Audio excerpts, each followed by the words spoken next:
Is Suzuki about to release a unicorn, a 250cc lightweight adventure bike at an affordable price that looks like this?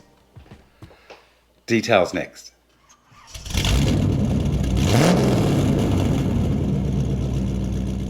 If you're a new viewer, welcome. If you're a return viewer, welcome back. If you are a regular to my channel, you will know that I'm mainly into my large capacity bikes, big adventure bikes, my Super 10 Array, and large capacity road bikes, my GT 1600, the Goldwing, etc.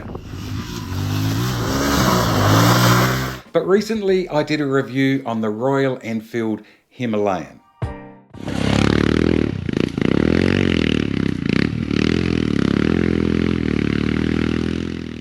And after doing that review on the Himalayan, I realised I've actually been missing out on a lot of those early years of off-road and trail riding that I used to do on my lighter weight bikes. The 10 Array, don't get me wrong, fantastic, beautiful big bike.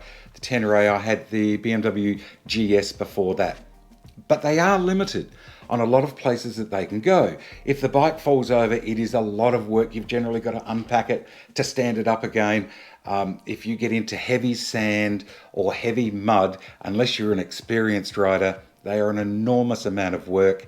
So there is a big opening for a 250cc motorbike. And I say 250, after I did the Himalayan review, I had several emails from people saying they really like the bike, but it is still too heavy. It's up around that 200 kilogram mark, and it's a 400cc. Why is that significant? Because in the part of the world where I live, up to 250cc is a far cheaper registration and insurance bracket. 251cc's and above takes you over. It's more expensive to have that bike sitting in the garage. Well, not this particular bike, it's a 250. So this is what I came up with. The Suzuki VStrom 250SX. Actually, Suzuki are going to release several new V-Stroms this year, but the one we're going to focus on today is the 250SX, and this is it here. Is it the unicorn? Look, I think it just may be. And it certainly has a very good road presence. It looks much larger than a 250 machine. I have a friend of mine who I called, and he has ridden, felt, touched, etc. this bike, and he said it is a really good looking bike. Suzuki have designated it an SX, S standing for sports, X for crossover. So I'm assuming we look at that as being a road trail type machine, but with decent road manners, having a 19-inch front wheel, not the 21-inch front wheel, and also a seat that is not really narrow, and a decent sized fuel tank. So I think this would make a really good little adventure bike. And what is an adventure bike? Look, really any motorcycle that you can put some supplies on, it carries enough fuel, it's got enough ground clearance, you can strap a tent on the back and head out for an adventure. It doesn't have to be a huge fire-breathing machine that in a lot of cases just don't suit. So let's have a look at a few of the details on this 250SX, and I tell you what, it scrubs up really well. The motor itself is a 249cc, producing about 26 horsepower and 22 newton meters of torque. It's a 4-stroke, single cylinder and oil cooled, so not the normal liquid cooling that we'd see with glycols, etc. Single overhead cam. And thank you very much, Suzuki. They've put a 6-speed transmission in it, so that will be great for highway cruising or long distance commutes. Front suspension, telescopic coil spring, oil dampened, no upside down forks, so that's good for not getting shaft damage. Rear suspension, standard swing arm type with the coil spring, oil dampened again. As far as the braking is concerned, you've got a single hydraulic disc up the front and exactly the same on the rear, but slightly smaller. Hydraulic disc again, and I'll give all of these exact details, disc sizes, etc. when I do the review. ABS, front and rear, unfortunately non-switchable, so I'm sure there'll be a lot of retrofit kits going there because it's always nice to shut that ABS down when you're on the dirt. Length of the bike, 2,180 or 86 inches. Width, 880 or 34.5 inches. Height, 1355, 53 inches.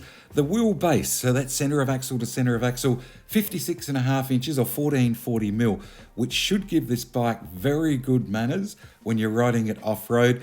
And seat height, this is interesting, 32.5 inches or 835 mil.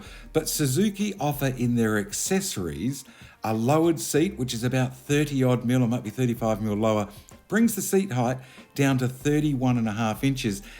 And that's a really handy thing to have. And one of the problems with so many dual sport type bikes is they are very tall. If you are shorter in the legs or you just like to get both feet down on the ground, having the option of the lowered seat, and look at that, $96 Australian. I think that's a bargain.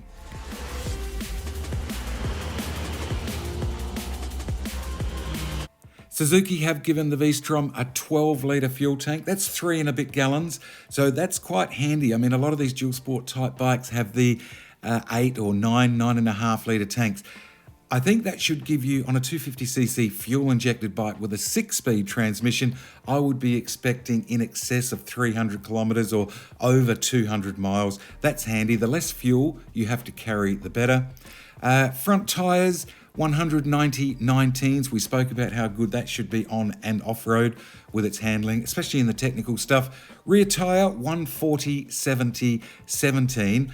And I noticed Suzuki are using these 10-spoke cast wheels. And I have never used cast wheels off-road before, but I see that KTM are using them now on their 390 Adventure and their 1290 Super Adventure, I call it, adventure bike. So I'm gathering they are up to the task. The other advantage, of course, of having the 17-19 combination in the wheels is the availability of tyres, whether you're looking at more road bias or you're looking at a more aggressive off-road tyres. There is such a selection in that range now, so that's good. It has the rear carrier already fitted, so one less accessory you need to buy for carrying luggage and that sort of thing for adventure type or even commuter type riding, really. They also talk here about the short exhaust, and this is really handy. It's a short dual outlet exhaust, so if you're going to be hanging panniers, soft panniers, well, I use soft panniers off-road, but if you're hanging panniers, you're not having to bring them out and over the exhaust system. Nice, neat, tucked up, out of the way. I'm no stranger to Suzukis. I've had many Suzukis over the years, many Hondas and many Yamahas. I've competed on Suzukis. Actually, I've competed on all three. But Suzukis have been something that has been in my garage for many, many years. So here's a quick look at the Suzukis that I've owned.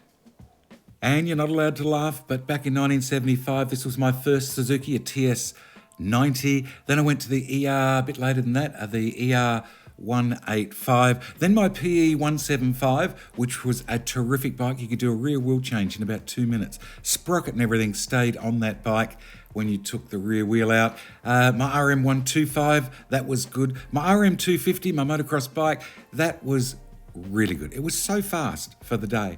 Once again being a two-stroke. Then in 1990, I got the first of the DR250S, and this was one of the first in the country when Suzuki went to the monoshock rear end. I raced this bike in the Kyton 12-hour enduro with very minor modifications, some decent aggressive tyres, took off the indicators, battery eliminator, and managed to ride this bike to third in class on debut. That was just such a good motorbike.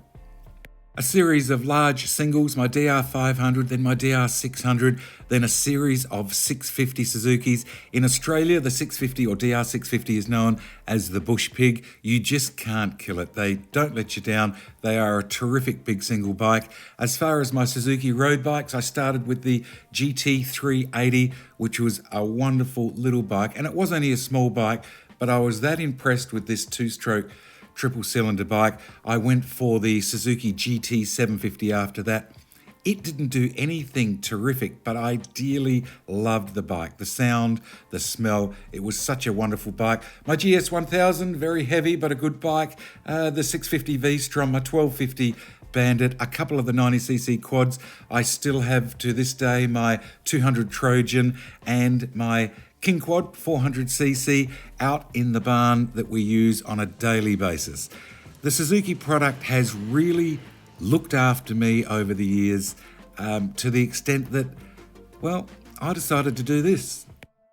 That is, buy one at $6,490 right away here in Australia. And to put that into perspective, if you're somewhere else in the world watching this, that's about $4,500 US dollars, or £3,700 if you're in the UK, or €4,200. This is a new bike at a good used bike price. I couldn't go past it. And a bit of a marketing thing by Suzuki, they are throwing in a free bonus top box and mount if you order your bikes online. That, of course, is for March delivery this year, which is, I think I mentioned, 2023. I didn't get it so much for the top box as such. I've got one, but it would be nice to have a spare. But it shows me that Suzuki have got enough confidence in that rear subframe and rear mount to be able to carry luggage. And that, of course, is very important for people that are thinking of setting this bike up as an adventure bike. Here's my order form. I've just taken out a couple of my personal details because, of course, it's on YouTube. I've paid my $1,000 deposit. So now I'm just, hang on, just have to stop for 1 sec. Back again, and if you were wondering, and you're not from around these parts, you're wondering what that noise was in the background, that is the local kookaburra, Australian native bird, who comes in for lunch about this time each day, so I fulfill his needs. Looks like he's got a bloodshot eye there, must have had a hard night. Back to the bike, Suzuki are showing a windscreen here. They're calling it a high screen. I'm sure that will be plenty adequate enough to break the wind on your chest if you're looking to break it on the helmet. I think you'll need to go taller than that. There will probably be a host of aftermarket accessories available for this bike. The tyres on the SX look like a semi-off-road block type pattern, which will be a 50-50 thing, or probably a 60-40, 60 road, 40 dirt. More than adequate as a trail type tyre. What I do like here also is that Suzuki have put the insert rubbers on the foot pegs, and if ever you've done a lot of long distance touring on single cylinder bikes, you can get a bit vibey through the feet. I know bikes of today have nowhere near the vibes of my old bikes, but it is handy to be able to remove those rubber pads down on the feet, so when you get into the muddier, slipperier, slushy type stuff, you can take them out, you've got grip. They've also put a rear hugger, nicely spaced so you can get a more aggressive tyre, but a rear hugger on the rear wheel. So many of the trail bikes that I see now, and off-road enduro bikes, etc., they have no protection for that rear shocker and the shaft, and if you're doing a lot of dirt roads, you can do damage. In Suzuki's video, they show the, what do they call that one? TFT screen. I think we will be getting the LCD screen here in Australia, but I'm sure it'll have plenty of information. USB outlet, standard on the bike. It is a two-seater, so you've got a rear seat and pegs. If you decide to leave those rear pegs on, which will be great for, a lot of people will use this as a general commuter bike. I'm sure of it with that low seat height. We will only be getting two colours here in Oz, and that is the Champion Yellow, which is very familiar to the Suzuki product. And my subscribers in the Netherlands will be happy to know that I will be joining the Orange Legion and getting the Pearl Blaze Orange. I just like the look of this bike. I've never had an orange Suzuki before, so yeah, I think it looks great. I'm really looking forward to doing the review on this bike. This bike at the moment, well, certainly here in Oz, pretty well has the market to itself as far as a 250cc category machine. And apart from the registration and insurance advantages of owning a 250, and I'm sure those type of restrictions will spread out around the world, I guess not too far down the track with emissions and all that sort of thing. You've got a 250cc, lightweight, adventure/trail. It could be a city commuter if you wanted it to, couldn't it? I think this is going to be a really good thing, not just for learner riders, but for experienced riders. There are a lot of ladies now riding motorbikes that just don't want the big heavy bikes. And look, a lot of guys as well, especially shorter people. You can put on that shorter seat and still have a very capable bike. I think this bike just may be that unicorn. Well, there you go. There's a quick look at the bike that I will hopefully have in my garage sometime over the next month, 6 weeks. It is January 2023 here now, where I expected deliveries somewhere in March 23. So I will get the bike. I will ride the bike as I do. I will spend a lot of time on the road in the dirt. As you know, if you're familiar with my channel, I like to do full-on reviews so as I can give you an honest opinion of what I think of the machine. Here's hoping. If you like the video, don't forget to give us a thumbs up and subscribe. But until next time, cheers.